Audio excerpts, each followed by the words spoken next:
Hello bookworms! I am so excited to be back because fall is finally starting.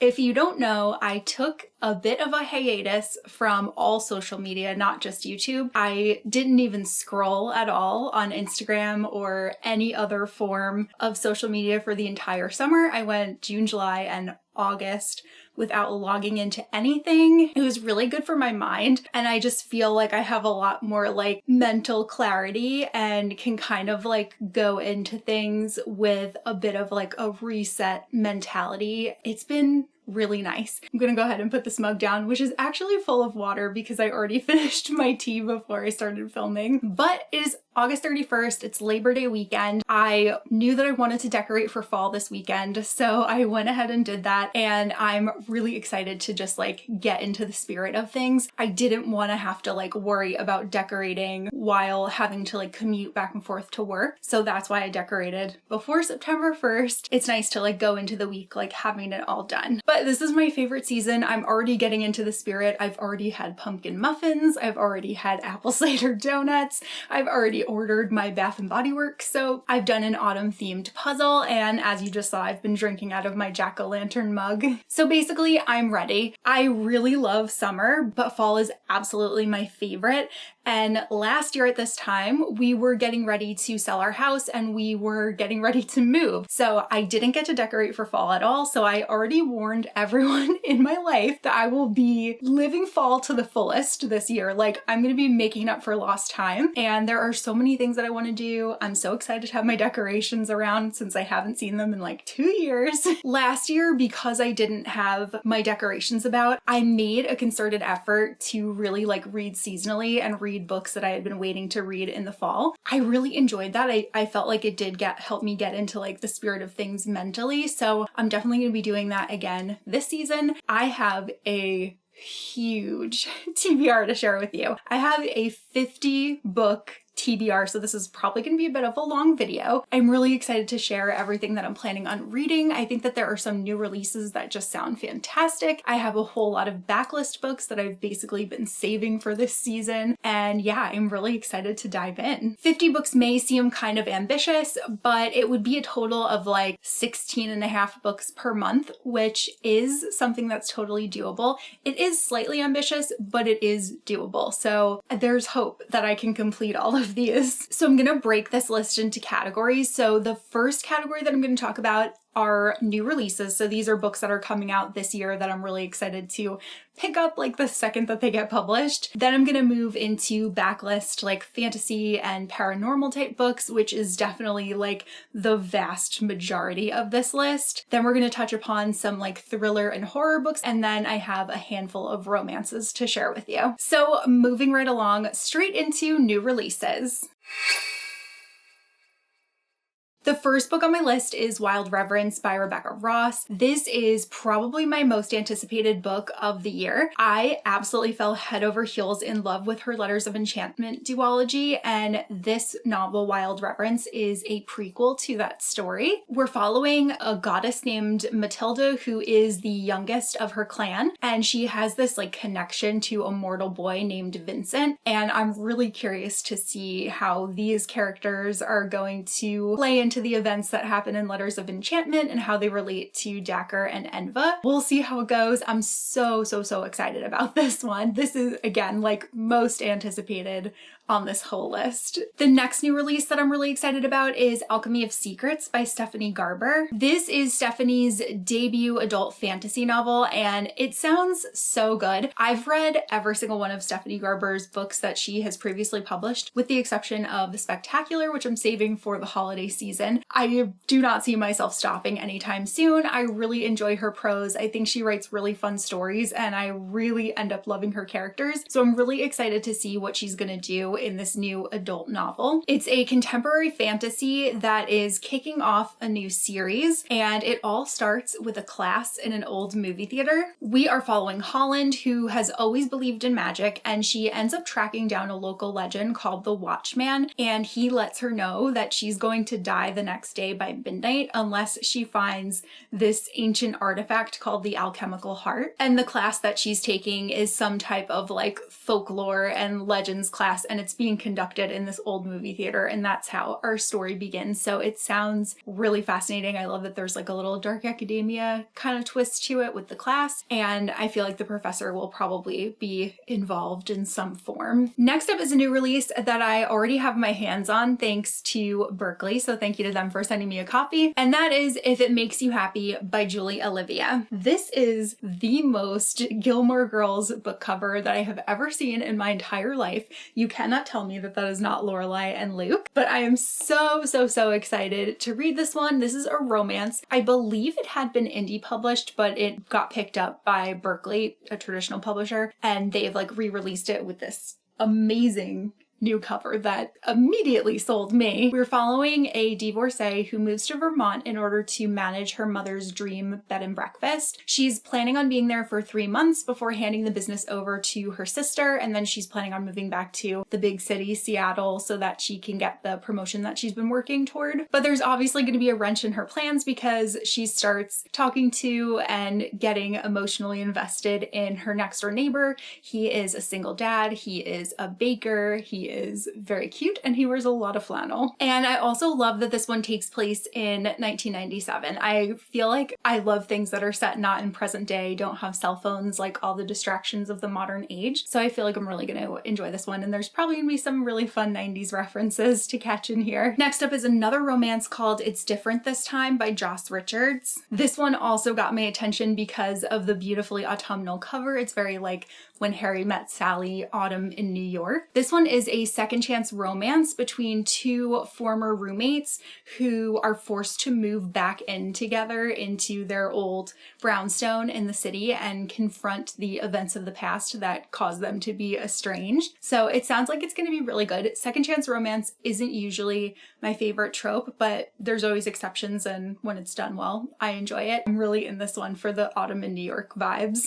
Then I'm looking forward to Ghost Business by Jen DeLuca. This one I also have a copy of thanks to Berkeley. This is the second book in the Boneyard Key series, and these books are like the perfect transition from summer to autumn because they have like the spooky vibes when it comes to the haunted town that they live in, but that haunted town is in the Florida Keys, so it also is like very tropical and summery. So I feel like it's like the perfect mix and like the perfect book to read to like transition into those like full fall reads. This installment is an enemies to lovers romance, and it's following the people who host two clashing ghost tours within the town. And we met the heroine Sophie in book 1, and I was really hoping that she would get her own book, so I'm quite excited to read this one. Next on my list is Falling Like Leaves by Misty Wilson. This is like a little bit out of my wheelhouse because I tend not to read that much YA contemporary anymore. I still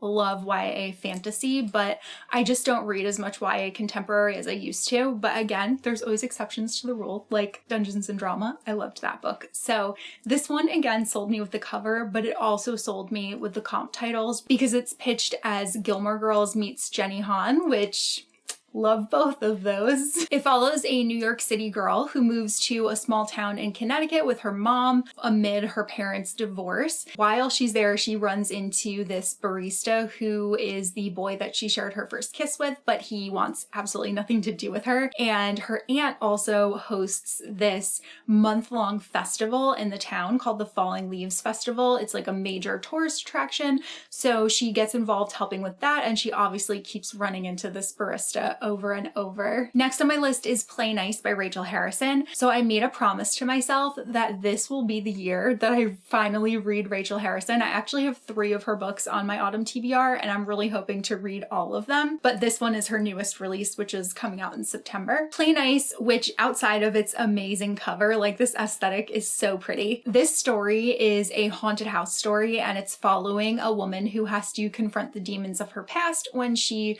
returns home in order to fix up her childhood home. And while her books are horror, I think that there's also a lot of like humor to them. So it's definitely light horror, which I think is something that I will really enjoy. Next on my list is Soul Searching by Lila Sage. This is the first book in Lila Sage's new series, which is called Sweetwater Peak. First of all, again, really obsessed with this cover. It looks like vintage, like 80s VHS type art, and that really speaks to me. This story is another haunted house story. It follows a small town upholsterer who is in need of a fresh start, and he is renting the room above his upholstery studio, as well as a photographer whose life has come to a screeching halt, and the supernatural forces that bring them together. It sounds like the female photographer is going to be able to see the ghosts. Like, she rents the room from the upholsterer upstairs, and she's able to like see and communicate with the ghosts, and he can't see them, so he just thinks that she is like out of her mind and is like talking to herself constantly. So again, it seems like it'll be really fun and have like some humor infused into the story. Next on my list is another one that I have a copy of thanks to Berkeley, and that is Uncharmed by Lucy Jane Wood. This is the second book in the Rewitched series. It's a companion novel, so I don't believe that you need to read the first one in order to pick this one up, although I would highly recommend it because it's a lot of fun.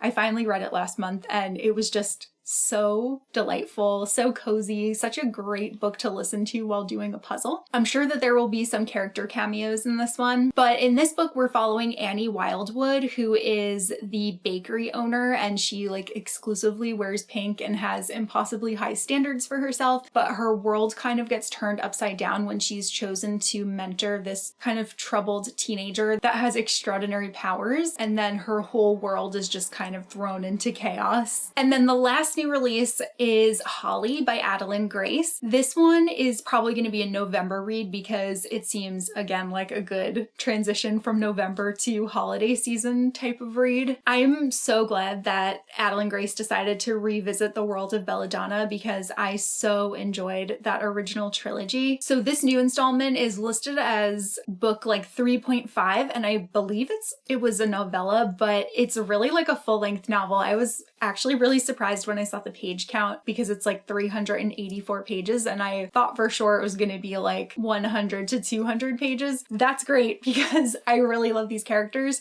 so I'm really excited to spend more time with them. This one takes us back to Wisteria Gardens, where our main characters are all hoping to have a peaceful holiday season, but unfortunately there are some restless spirits at the manor that are determined to ruin things for them, so they have to figure that out. Okay, moving on to the next section, which is fantasy and paranormal books.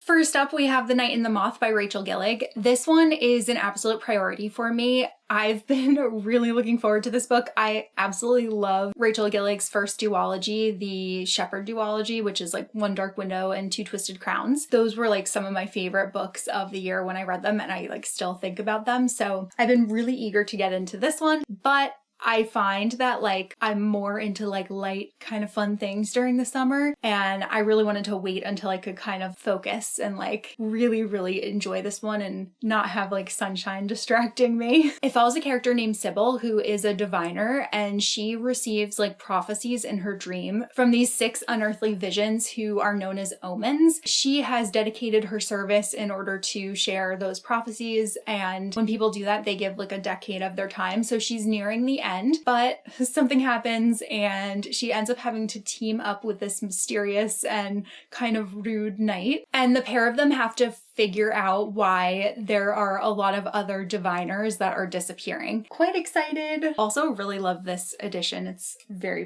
pretty from Fairy Loot, especially the Naked hardcover. Is my favorite edition that I've seen. Next on my list are the next 3 books in the Fever series by Karen Marie Moning. First up is Fae Fever, which is the book that I'm actually starting tomorrow morning on September 1st. I'm really excited to read this one. I will admit I had like mixed feelings about the first book in the series. I thought it was kind of silly, but then for some reason I was like in the mood to read the second one over the summer, and that one I really enjoyed, and it got me really excited to read the rest of the series. I feel very invested in it now. Basically, this series is following a girl named Mac, and her sister was murdered in Ireland. So Mac just kind of like like drops everything and moves to Ireland to try to solve the mystery of her sister's death and see like what it was that really happened. And when she's there, she discovers that she's, I don't know how to say it, it's like an Irish word. It's like a sidhe or something. Like she's some kind of seer, and she has the ability to see fairies and like creatures and stuff within the underbelly of Ireland. So she gets like very involved in this like dark underworld and is realizing that her sister's death is probably like related to that. So very excited to continue. So like I said,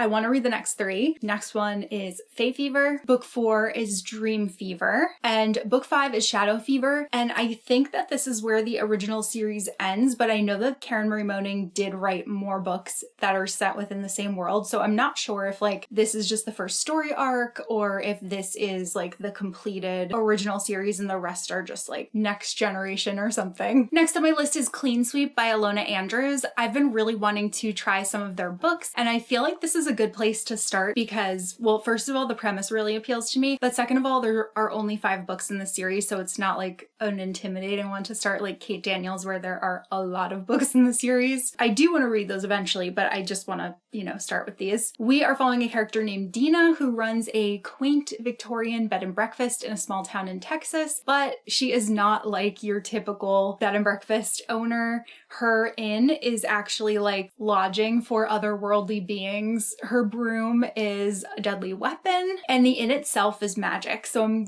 really looking forward to reading this one, and fall seems like the perfect time to do so. Then next on my list is Bride by Ali Hazelwood. This is one of 2 Ali Hazelwood books that I have not yet read, so I obviously need to rectify that, and I thought perfect time since it's a vampire and werewolf romance, but I do also really want to read it before the next book, Mate, comes out. The reason that I've been hesitant about this one is because I really don't like werewolves, and I believe the male character is a werewolf and the female character is the vampire. So even if that was reversed, I think I might like it a little bit more, but I don't know. We're gonna see. I'm gonna give it a shot. A lot of my friends really like this one, so I'm gonna hope that my love for Ali Hazelwood will outweigh my hatred for werewolves.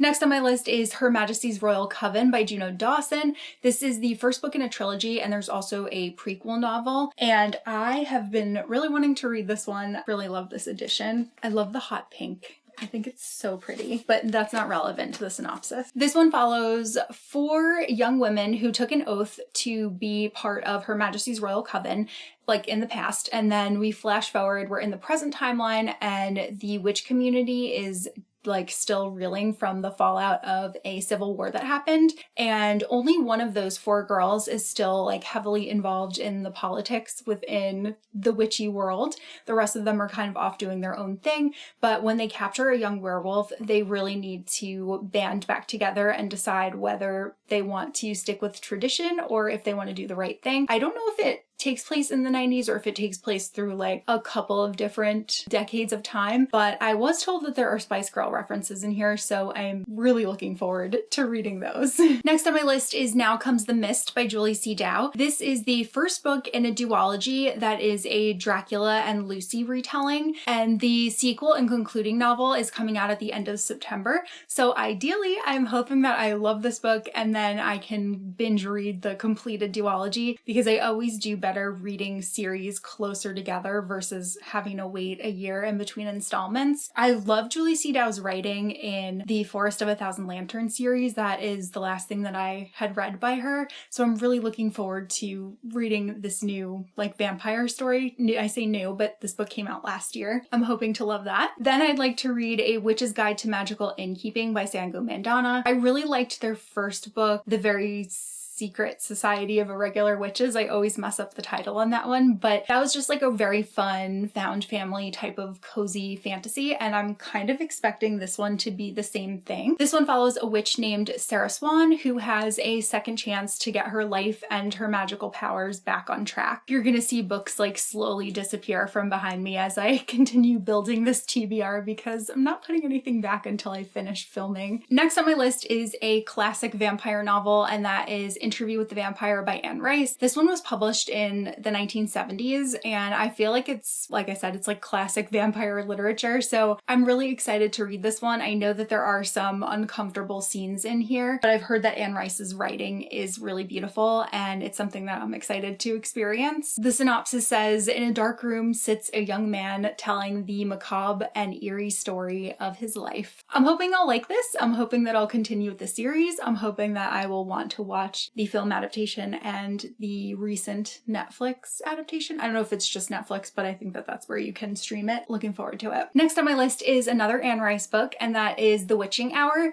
This one was published like 15 years or more after Interview with the Vampire, so it's a little bit more recent, but still a while ago. I always forget that the 90s were so long ago. This one is the first book in a trilogy that focuses on witchcraft and the occult, and it follows a dynasty of witches over the course of 4 centuries, so pretty expansive, and you can tell by the page count. And the story begins with a rescue at sea, so it sounds really intriguing. Next up is The Year of the Witching by Alexis Henderson.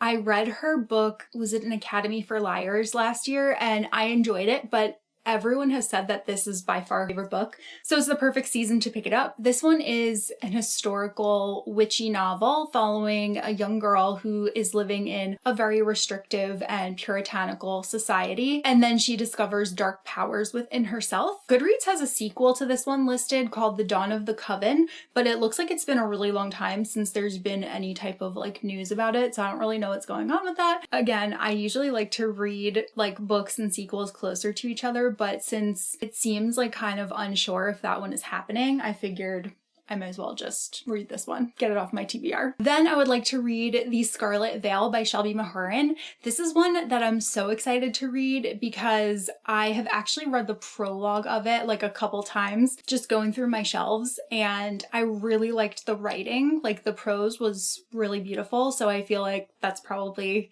indicative of what the rest of the book is going to be like. This one is set within the world of Serpent and Dove, which I didn't finish, and I'm wondering if I should go back and do that at some point. I only read the first book in that series, but from what I understand, this one can be read as its own series. I think there are things that will be spoiled from Serpent and Dove in this book, but I probably won't remember. I'm really hoping that I will love this one and want to immediately pick up the sequel, which is The Shadow Bride, which I also have and is also on my TBR. This one too, this is the Fairy Loot one. I just love those sprayed pages. I think that this is so vampiric and beautiful. Then I would like to read Throne of the Fallen by Kerri Maniscalco. This is the first book in the Prince of Sin trilogy, and my friend Alexa and I have a bi-monthly book club with each other, and this is the book that we chose to be our pick from September to October. Since the trilogy is going to be wrapping up, it felt like a good time to start picking these up. I really loved all of Kerri Maniscalco's past books, so like the Stalking Jack the Ripper series I really enjoyed, and I really liked Kingdom of the Wicked and Kingdom of the Cursed, but then I didn't love Kingdom of the Feared, and I felt like the plot was really sacrificed in order to just throw in more spicy scenes. So that's why I've been hesitant to pick this one up, and I'm really hoping that this book will get back to the plot that I was really enjoying. So I'm very hopeful that that will be the case. This one follows Prince Envy. The series in general follows the 7 Princes of Hell, but this one specifically focuses on Envy. Next on my list is Better in Black by Cassandra Clare. This one could technically be a new release because it doesn't get traditionally published until December. But I already have a copy because I backed the Kickstarter that Cassandra Clare did like 2 years ago, and we finally got this last book in it just like a month or 2 ago. My copy is downstairs sitting on my night table because I was planning on reading like 1 story a night or something, or whenever the mood strikes. But this is a collection of short romance stories between different characters within the Shadowhunter world. It kicks things off with Will and Tessa, which is one of the stories that I'm most excited for, but I'm also obviously really looking forward to the Jason Clary story as well as the Emma and Julian story. Yeah, I think it's going to be a lot of fun. And then there's also, you know, stories based on characters from The Last Hours, 10 brand new stories overall. Next up, I have A Cruel Thirst by Angela Montoya. This is a YA vampire story that came out last year. It follows a fledgling vampire and a headstrong vampire huntress, and the two of them need to team team up with each other in order to rid the world of monsters. And just judging by the cover, I have a feeling that these two are going to find themselves in love, you know, but dangerously, because she is holding a knife to his throat.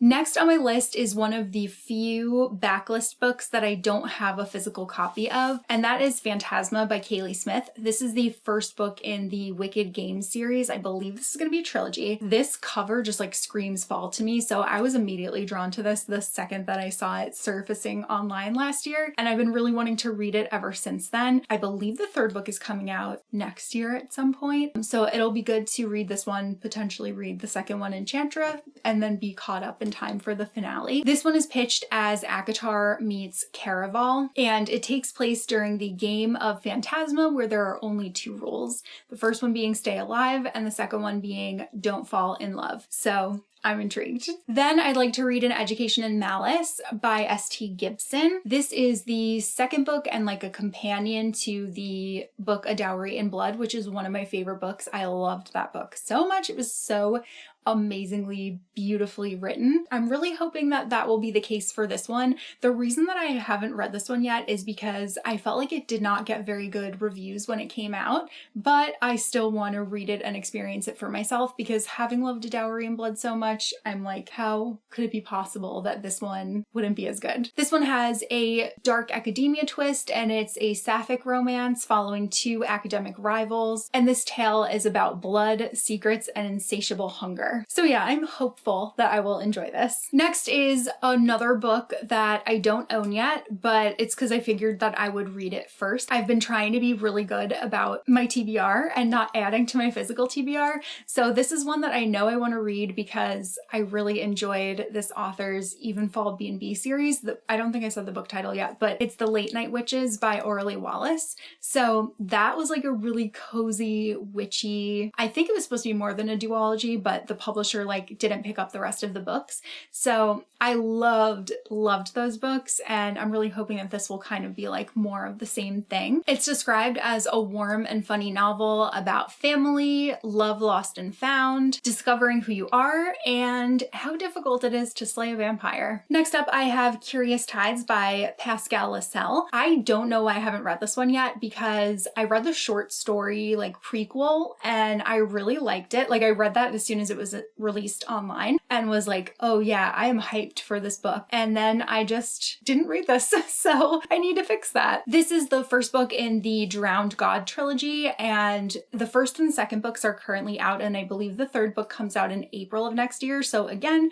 seems like a good time to start this, get caught up, and be ready in time for the finale. This is a dark academia fantasy following a teen mage who must unravel the truth behind a secret society that they believe could be responsible for the deaths of their classmates. And I believe it takes place like at an academy, like on an island or something, or like definitely near the water. Next, I have another Rebecca Ross book, and this is an adult novel that is called A River Enchanted. It's the first book in the Songs of Cadence duology. It's a completed duology, so again, really hoping to read A River Enchanted and then dive right into A Fire Endless and finish up this series. This one involves bards, so I really didn't need to know anything else about it, but it follows childhood rivals, and one of them has been off like studying music, and he is summoned back by this girl. I don't know if she's royalty or something. There's been a lot of young girls who have been disappearing from this island that they live on, so the two of them need to team up in order to figure out what it is that's happening. Then I have The Golden Fool by Robin Hobb. I read the first book, Fool's Errand, over the summer. I read it so fast because Robin Hobb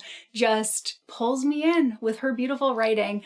I also just love these characters. Like, her character work is unmatched, and I'm so excited to be spending more time in Buckkeep, to be revisiting some of my favorite characters from the Farseer trilogy. And honestly, like, I really enjoyed the first book, but it definitely felt like a prequel to everything else that's going to happen in this trilogy. Then I would like to read The Temptation of Magic by Megan Scott. This is a dark academia story about magicians that is described as Serpent and Dove meets A Discovery of Witches. It follows a character named Nicole, whose mother leaves her this like last encoded message in this piece of art that she needs to figure out what it says in order to help keep her safe from the Wake, which is this organization that basically governs all supernatural beings. Her mom, unfortunately, they became aware of her powers and then they hunted her and used her. And now obviously her mom is dead, so she does not want to suffer the same fate. Next on my list is The Incandescent by Emily Tesh. This is another dark academia story. This one is a sapphic story, and this one is pitched as Plain Bad Heroines meets Naomi Novik's Scholomance series. It follows Dr. Walden, who I believe is the head of the academy, and she's tasked with keeping all 600 of her students safe, as well as protecting the centuries-old legacy of the academy. She may need to keep it safe from herself. Next up, I would like to read Blood Over Bright Haven by M.L. Wang. I could swear that I have a physical copy of this book, but I cannot for the life of me find it. I honestly don't know where it is. I do know that I ordered the Wraithmarked edition of it when they did the Kickstarter for that because I had loved Sword of Kaigen so much. So I don't know when that's getting delivered, but if I can't find my physical copy, at least I have another one that will be en route shortly, hopefully. But this is yet another dark academia story. Fall really just is the season for dark academia, so I can't help that there's so many on this list. This one is set in an industrial utopia, and we are following a female character who is determined to become the first woman to ever be admitted to the High Magistry. So it sounds quite fascinating. I've heard good things about it and I'm really excited to read it, especially having loved Sword of Kaigen so much. Not that they're related in any way, but her writing obviously works for me. Then I would like to read Boys with Sharp Teeth by Jenny Howell. This is a YA dark academia book, and this one was pitched as We Were Liars meets The Raven Boys, and I love both of those comps very deeply, so I was immediately interested in this one. It is set at an elite boarding school, and it follows a girl who needs to infiltrate it in order to solve her cousin's murder. To be honest, it does not have the best overall rating on Goodreads, but I'm trying to get better about ignoring Goodreads ratings and experiencing books for myself, because there are some books that have a 3-star overall rating on Goodreads that I ended up really loving. So I'm pretty hopeful that this will be one of them. Next up, I have The 13th Child by Erin A. Craig. Look at how amazing that is. I'm in love with these sprayed pages. This book came out last year and I'm really looking forward to reading it. People love Erin A. Craig and I have not read anything by her yet. I need to fix that. This book follows Hazel, who is a young healer. She's got a lot on her plate. She is navigating a ruthless court, trying to save a king. She is grappling with a pantheon of gods, and she is the goddaughter of Death himself. So yeah, she's got a lot going on. And then finally, Catabasis by R.F. Kuang. This one is based on Dante's Inferno, which I have not read, so I'm hopeful that I will still enjoy it, even though I won't get the references to the original text. This one follows 2 grad students who have to set aside their rivalry and venture down into hell in order to try to save the soul of their professor, although they might need to give up their own souls in the process. This is the Fairy Loot edition, which is amazing.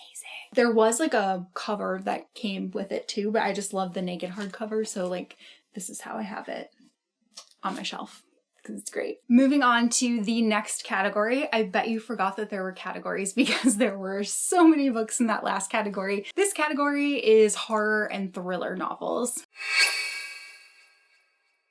So first up I have The Return by Rachel Harrison. This was actually her debut novel, and one of my in real life friends had recommended this to me a long time ago, and I'm finally gonna read it. It's actually gonna be the next book that I read once I finish Fae Fever. This one follows a group of friends who reunite after one of them had a mysterious 2-year disappearance that they just returned from, hence The Return. She has no memory of where she's been or what has happened to her, but I believe that she's acting a little bit differently and kind of freaking her friends out. Very excited to read this one. And the final Rachel Harrison novel on my fall TBR is Cackle. This one is a witchy kind of story and it takes place in upstate New York. It follows a young woman learning to take what she wants from a witch who seems too good to be true. I really love the cover of this one and it has very witchy vibes, and I also just really really love the setting of being upstate. I feel like it's going to be super autumnal. So I'm really hoping to love this one. And again, I mean, I like the tagline too. It says it's good to be wicked. I think that it's going to be horror, but also have some humor. So I'm very excited to read this. Next is another non-TBR book, and that is Clown in a Cornfield by Adam Cesar.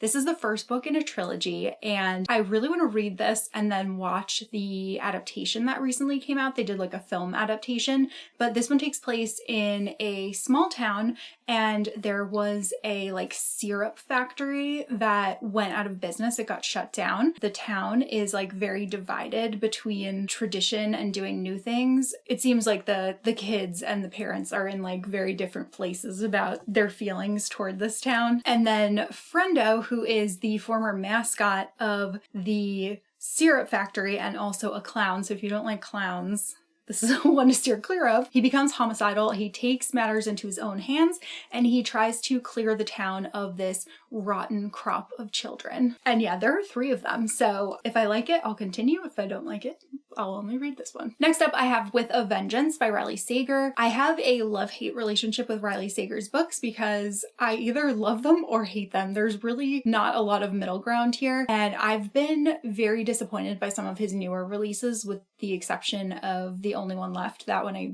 really loved. But this has a really interesting premise, so I'm hopeful that this will be one of the ones that I really enjoy. This is a locked room murder mystery that takes place on a train. We are following Anna, who has lured the 6 people that she feels are responsible for the downfall of her family to be on this luxury train ride across the country from, I think it's from Philadelphia to Chicago. And while on board, her plan is to gather their confessions and then turn them over to the authorities once they arrive in Chicago. However, someone on the train gets murdered, and it seems like there is someone else aboard that is exacting a different type of revenge than what Anna had planned. Then I would like to read The Buffalo Hunter Hunter by Stephen Graham Jones. This is a horror novel. It is based on true events. It follows an American Indian character who I believe is a vampire. Not 100% sure, but that is the vibe that I get. This one is a revenge story, and the reason that I'm so interested in this one is because when it first came out, I had seen somebody post like a quote from the book, and it was something about how like this man who is the main character is basically America's worst nightmare because he's an Indian that won't die. And that just was like so powerful and so interesting, and I'm so curious like what the social commentary is going to be like in this book. Yeah, very, very excited to read this one. Then I have The Bewitching by Sylvia Moreno Garcia. This one, Random House sent me a free copy of this, so thank you to them. I'm very excited to have this one for my TBR. This is Garcia's most recent horror release. She usually releases like one a year. And this one follows 3 women in 3 different eras, and they encounter danger and witchcraft in an eerie, multi-generational horror saga. So that sounds pretty good and pretty perfect for fall. Then another non-TBR book is Salem's Fall by Rectock Ross. This one is the 3rd book in the Dark Season series, but each of these are companions. So I read the first one, which was like about teenagers going to Florida on spring break and like everyone in the house getting murdered. It was like a slasher kind of story, and I really enjoyed it. I felt like it was really well done. I haven't read the second one yet, which is like vampires at basically like a Coachella like music festival, but I could not resist this 3rd one based on this cover. Like this just screams fall. It's so awesome. So yeah, I feel because they are like companions, I feel confident that I can pick up this 3rd one without having read the second. I don't think that they are related in any way. This one follows a hotshot young attorney who is trying to uncover the truth about an enigmatic billionaire who's been accused of murder. I was having so much trouble saying enigmatic. I don't know why. This one's described as Silence of the Lambs meets Labyrinth, and it is part psychological horror and part gothic dark romance. And now for our final category, our final 5 books of the video. These are all romance books. So first up, I have A Dark and Secret Magic by Wallace Kinney. This is one that I wanted to read last year, but the library hold for it was like insanely long, so I decided to just buy my own copy, and now I have it for myself this year. I don't have to wait on anything. But this book is basically like a celebration of Halloween. It sounds like it's going to be delightful. This one is a warm, spellbinding tale about a witch and the secrets that her coven has been keeping from her, and the story has like hints of Hades and Persephone, and it's told in the tradition of practical magic. So those are some things that I really like, and I'm really hopeful that I will just really enjoy this book. Moving on, next on my list is Wild Love by Elsie Silver. This is the first book in the Rose Hill series, and I am simultaneously so excited to be reading this one and also completely devastated that I only have one Elsie Silver series left to read before I'm caught up. I just fell completely in love with her work. I read all of Chestnut Springs this year, like pretty close together because I just couldn't get enough of those characters. And I'm exceptionally excited for this one because of the main character that we are following in this book and his relation to a character in Chestnut Springs. I believe each book in the series focuses on a single dad, and the main character in this one was like on Forbes's list of billionaires. So it's got small town, it's got billionaire romance, it's got single dad, has lots of tropes, but if anyone is going to do it well, it's going to be Elsie Silver. Then I have Cash by Jessica Peterson, which is the first book in the Lucky River Ranch series. This is another series starter. It's another small town cowboy romance, but this is both an enemies to lovers and a grumpy sunshine romance. I really love the covers of this series. I think that they're just so beautiful. I love like the style of artwork, and I have been waiting to purchase book 2 until I read book 1. So the first one's on my TBR. I'm hoping that I'll love it and that I'll be able to treat myself to the next books in the series once I finish reading this one. Then I have Done and Dusted by Lila Sage. This is the first book in the Rebel Blue Ranch series. This is another cowboy romance. This is also the same kind of art style. I think the Jessica Peterson books emulated the Rebel Blue Ranch series artwork because I believe that these came out first. But this one is also first in a series, and thankfully all 4 books have already been released, so I can read these back to back pretty quick. And they're also on the shorter side. I think they're mostly like 250 pages each, so I think that these will be really quick reads, which is always nice for romance. This one is a romance between a heroine who is forced to return to her hometown of Meadowlark and the bad boy bar owner and infamous bachelor of the town. And then for the last book in this category and on my autumn TBR, I have something completely different. Just kidding, it's another cowboy romance. What can I say? I like what I like. This is another series starter. This one is called Tame the Heart, and it's the first book in the Runaway Ranch series. But this one is romantic suspense, so I guess it is a little bit different. But it is a grumpy sunshine romance. We are following a main character who was basically saved from a bar fight by this grumpy ranch owner, and then in order to kind of like pay him back, she is like helping him to try to save his ranch. But there's someone out there who does not want him to get his ranch back up and running and is posing some kind of dangerous threat to the both of them. So it sounds like it's going to be intriguing. So that is my very ambitious autumn TBR. It has total of 50 books. Hopefully you found some recommendations in there too for the upcoming season.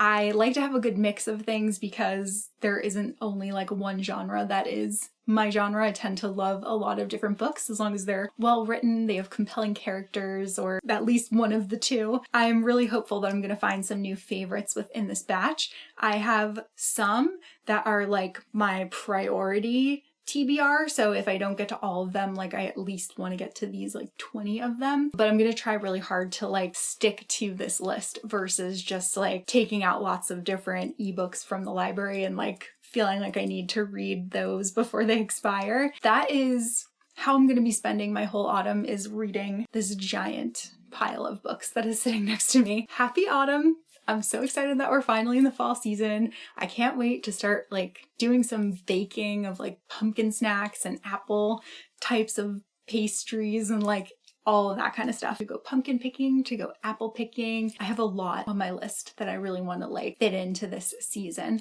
So let me know some things that you have planned for the fall. Let me know some of the books that you're planning on reading, and let me know if you've read any of the 50 books that I've mentioned and your feelings on them, especially if you like them and want me to like push them further up my TBR. But yeah, that's all that I have for this video. So I will see you guys soon in a new one. Bye!